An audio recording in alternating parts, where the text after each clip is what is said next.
Hey everybody, Christian from Treasure Town here, and today we're going to be going through my New York International Coin Show buying recap. We spent about $5,000, so it was actually a lot more than I thought we were going to spend when I went there, but I was super pumped with the items in front of me. You can tell from a quick glance we got some crown size silver from the UK and Mexico, some line dollars and shipwreck coins. We've got more shipwreck and a wide mix of graded ancients and medieval. More, here's Parthian drams and a few more interesting items from the world front and some Cuban and Philippines. So time to dig in, go coin by coin. I'm super pumped, and I'm going to have fun taking an inventory of exactly what we got at the show.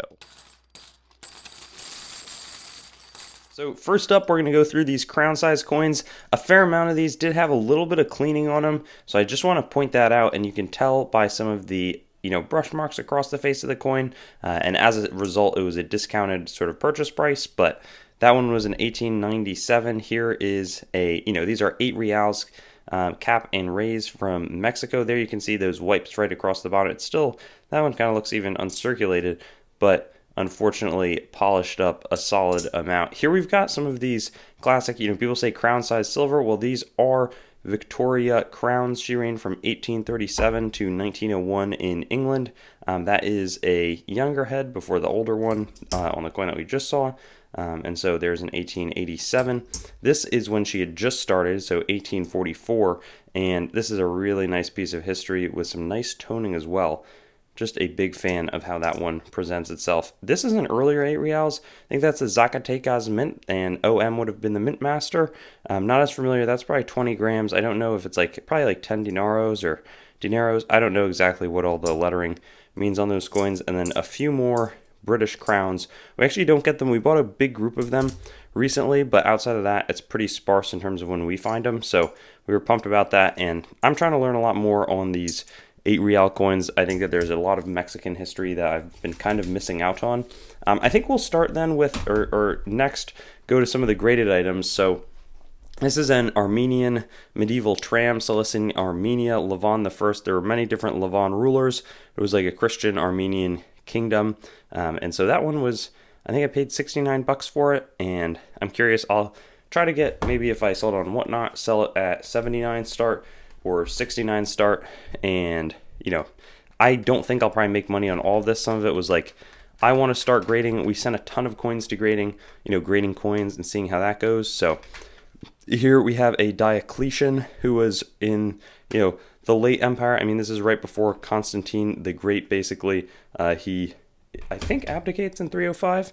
And then there's the Tetrarchic period with, Galerius and Constantine and some of the other characters. Licinius would have been one of those as well. Just a beautiful coin of his with a nice portrait. I'm pretty sure that's Jupiter on the back, but a reduced, low percentage silver coin there. Here we have a silver dram, the Bactrian Indo-Greeks. So basically Bactrians form out of the Seleucid Empire in Central Asia, like Turkmenistan, Tajikistan, and I want to say Uzbekistan and Kazakhstan, but sort of up in that region. Bactria and Ai-Khanoum are the main sort of successful cities in that civilization. Eventually, the Yuezhi or Yuezhi tribes from China, like nomadic people, sort of take them over and bring them down, form into the Indo-Scythians. Indo-Greeks is a little bit before that. And then a beautiful Mint State 63 red Queen Victoria 1/4 anna from 1880. I thought that was a really pretty coin. And these are also somewhat expensive, probably like a low 3-figure coin. These are shipwrecked and they were cleaned and conserved, but they're still in good condition. You can see a little bit of that saltwater damage creeping in around the coin. And the story on these is that NGC, the company, had sent in a few of these to get with a shipwreck designation, but NGC forgot. NGC is awesome, by the way. They were super helpful at the show. I'm not saying anything against them, but it's fun that these are, shipwreck pedigree of the Hollandia. And I can show you, because some of the other, here's the shipwreck certificate. So very cool. Nice to have the certificate of authenticity with those. And then in the back here, this actually, so I forgot that these coins were in there. These were an earlier buy that I picked up at New York International from just a dealer who, I don't know always where he gets them from, but very rare coins.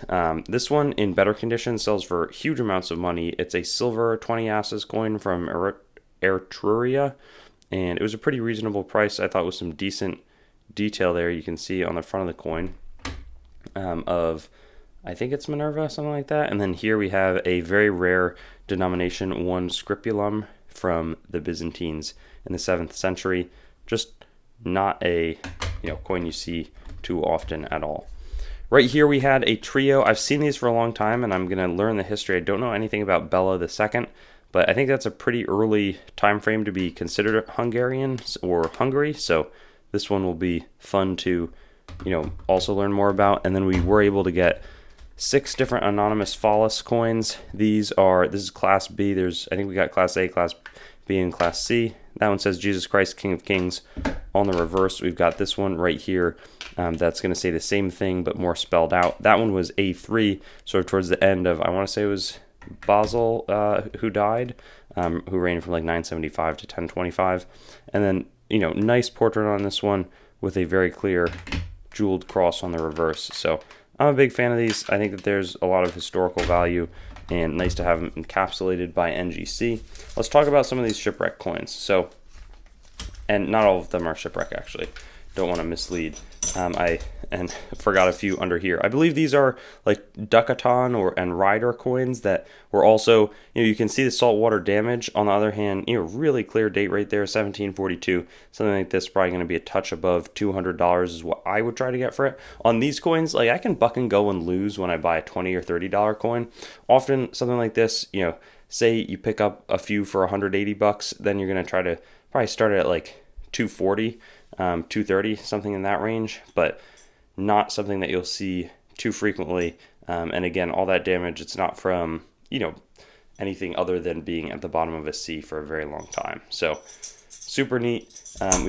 We picked up, and this is kind of a dealer, I'll just give some insight into, as I'm reselling these, like I was originally just going to buy one of each, but then I was like, hey, maybe I can buy 2 of each because I don't want to test one out, think that it was really good, and then to be eligible maybe to go back to that dealer and get a bulk price, I might have to buy 20 of them. And so if I was going to spend $4,000 on these and I get 1 good result and then 20 bad results, that's an issue. So trying to de-risk a little bit.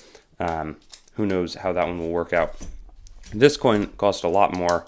It has a very tough reverse, but a beautiful obverse on this coin, despite being, as you can very clearly see, shipwrecked. I don't even know, I don't think you can make out the 1742 on the back, but a phenomenal portrait, and really, really pumped about that coin. That'll be a premium shipwreck offering. I don't have enough shipwreck coins to fully offer a shipwreck sale, but we also got some lion dollars. These were the first circulating dollars in the United States, 1644. These were kind of the 1640s. So I've sold some of the duets, but these are all in really, really, I would say, historic condition, maybe over 1616, like the best condition. I don't want to say they're great condition. I mean, they're very old coins, 1648 here, but they've been around for a while, and so they feel crudely struck, but it's all part of the history, and this is really nice 400-year-old silver that I would recommend. If I'm building a collection of like some of the historic coins that have existed over the past millennia, or more so like Renaissance and onwards, I would think something like this is going to be in that collection.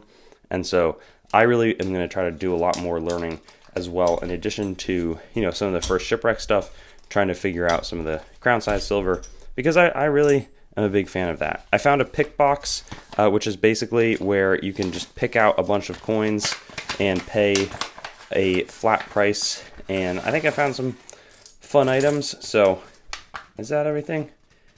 I think so. And I think that one would be a portrait of Hadrian. I still have to get all of the detailed information, but I was pumped. That's a very nice looking Probus Antoninianus.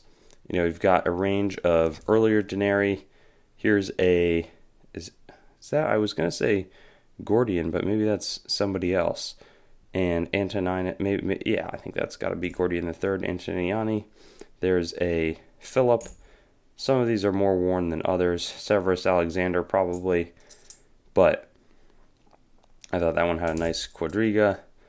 Thought that had a sharp portrait as well. There's a Euboea Tetra Bowl.